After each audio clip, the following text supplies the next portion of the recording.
1 minute inspirations, Henry Street Church of Christ. If Jesus did not tell me one day at a time, I would have lost my mind. Therefore, do not worry about tomorrow, for tomorrow will worry about its own things. Sufficient for the day is its own trouble.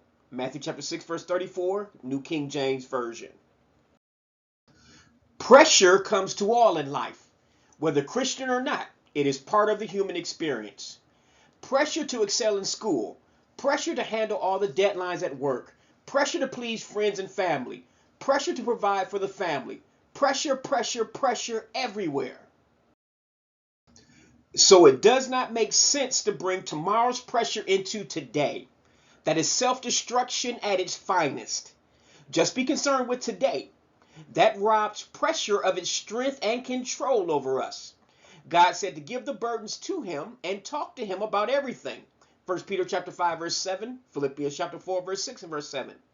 In doing so, pressure becomes weaker and weaker and not so powerful of a foe. God will help you if you reach out to him for help and trust him. God bless you. Thanks for listening. If you have not made Jesus Christ the head of your life for salvation, don't delay another day. The Bible says that we must obey the gospel, Romans chapter 10, verse 16. This is done by being exposed to, believing, and adhering to the word of God as delivered to us in the New Testament of the Bible. For short, it is called obeying God's plan of salvation.